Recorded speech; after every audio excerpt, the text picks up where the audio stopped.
रामाया को उसी गांव में खुद का एक खेत होता था। उस खेत में वो फसल उगाता था और उससे आए हुए पैसों से अपना घर चलाता था।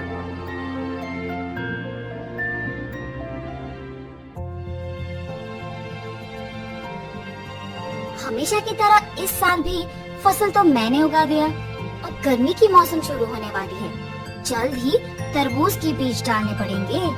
ऐसे सोचकर तरबूज के बीज लेके अपने खेत की ओर जाता है। अरे रे, मैं तो भूल ही गया कि इस साल गांव में पानी नहीं है। मुझे अपने खेती के लिए पानी कहीं से भी लाना होगा, वरना इस साल मैं अपना घर नहीं चला पाऊंगा। ऐसे अपने आप में सोचते हुए दुखी होता है।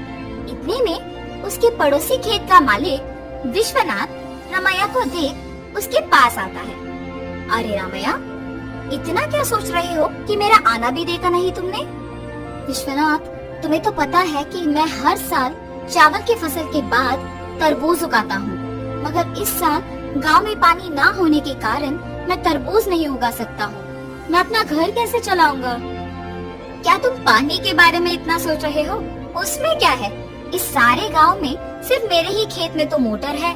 मेरे मोटर का उपयोग करके तुम हमेशा की तरह अपने खेत में तरबूज उगाओ।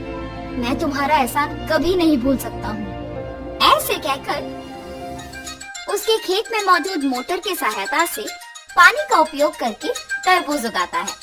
कुछ ही महीनों में उसके खेत में तरबूज अच्छे उगते देख बहुत खुश होता है। हर साल से ज्यादा तो इस साल तरबूज उगे हैं, इनको बेचूंगा तो बहुत सारे पैसे मिलेंगे। ऐसे सोचकर सारे तरबूजों को बेचने दुकान जाता है। वहाँ दुकानदार तरबूजों को लेके पैसे देता है। ये सब उसी दुकान के पास मौजूद विश्वनाथ देखता है। रामैया को तरबूज की फसल उगा के बहुत सारे पैसे मिले हैं। मेरे पानी देने की वजह से ही ये उसके लिए मुमकिन हुआ है, इसीलिए आए हुए पैसों में आधा हिस्सा मुझे मिलना चाहिए। इसके बारे में मुझे रामैया से पूछना होगा। रामैया,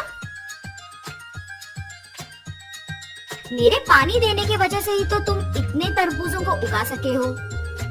हाँ, आपने सच ही कहा है। उस दिन आपने अगर पानी नहीं दिया होता तो आज मेरे हाथों में पैसे नहीं होते। अगर मैं तुम्हें पानी नहीं देता तो तुम्हारे पास आज पैसे नहीं होते ना। मतलब तुम्हारे हाथ में जो पैसे हैं उसमें आधा हिस्सा मुझे मिलना चाहिए ना। ठीक है जी, आपको सिर्फ इन पैसों में आधा हिस्सा चाहिए ना, लीजिए। आप ही की वजह से तो ये मेरे पास आए हैं। ऐसे खुशी से पैसे देता है। मैंने सोचा कि तुम पैसे नहीं दोगे, लेकिन तुमने मेरा एहसान वाकई चुका दिया। मेरे पूछने पर बिना सोचे तुमने पैसे बस दे दिया। तुम अगर ऐसे ही रहोगे तो तुम्हारी अच्छाई ही तुम्हें नष्ट कर देगी। ऐसे कहकर पैसे लेके वहाँ से चले जाता है। अब मेरे पास कुछ ही पैसे बचे हैं, इनके साथ मुझे कोई व्यापार शुरू करना होगा, मगर कौन सा? ऐसे सोचते रहता है।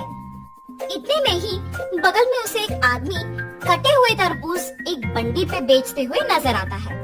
प्यास लग रहा है, एक तरबूज का टुकड़ा खाऊंगा। उस तरबूज वाले के पास जाता है और पूछता है, बाबू, एक तरबूज का टुकड़ा मिलेगा? जी हाँ। एक तरबूज का टुकड़ा कितने का है? सिर्फ 5 रुपए है जी। एक तरबूज का टुकड़ा 5 रुपए का है? एक पूरा तरबूज तो बहुत कम पैसों में मिल जाएगा। मैं मेरे पास के सारे पैसों से तरबूज खरीदूंगा और उन्हें ऐसे टुकड़े बना के बेचूंगा। ऐसे मुझे बहुत पैसे मिलेंगे। तुरंत उसको पैसे देके उसके पास के सारे तरबूज लेके जाता है। उन तरबूजों को एक बंडी के ऊपर रख के उन्हें अच्छे टुकड़ों में काट के बेचने लगता है। ऐसे उसका व्यापार बहुत अच्छा चलता है। हर रोज की तरफ एक दिन वो जब तरबूज बेच रहा था। आप सबको पता है कि इस गांव में कुछ दिनों से चोरी हो रही है। जो भी इन चोरों को पकड़ के जमींदार जी के हवाले करेगा, उनको जमींदार जी अभिनंदन करके तोहफा देंगे। उस विज्ञापन को रामैया सुनता है। उस दिन दोपहर को 4 आदमी उसके पास आते हैं। बाबू, हमें 4 तरबूज के टुकड़े दो ना। बाबू, आपको इस गांव में मैं कभी नहीं देखा। गांव में नए आए हो क्या? हाँ जी। किसके घर में रह रहे हो बाबू? पास में जान पहचान के लोग हैं तो उन्हीं के घर में है। इतने में रमैया को सुबह का विज्ञापन याद आता है। वो लोग भी हिचकिचाते हुए उसको पैसे देके जल्दबाजी में वहाँ से निकल जाते हैं। मुझे इन लोगों को देख के लग रहा है कि यही वो चोर हो सकते हैं। इनका पीछा करूंगा तो सच पता चल जाएगा, मेरा शक भी चला जाएगा। ये फैसला करके उनका पीछा करता है। उन लोगों को एक घर में घुसते हुए देखता है। खिड़की में से उन लोगों को देखते रहता है। हम लोगों पे शक आए इससे पहले हमें जमींदार के घर में चोरी करके इस गांव से बाहर निकलना होगा। मेरे सोच के अनुसार ये लोग तो चोर ही निकले हैं। तुरंत मुझे ये जमींदार को बताना होगा, वरना आज जो चोरी होगा उसका कारण तो मैं ही बन जाऊंगा। तुरंत वो वहाँ से जमींदार के पास जाता है।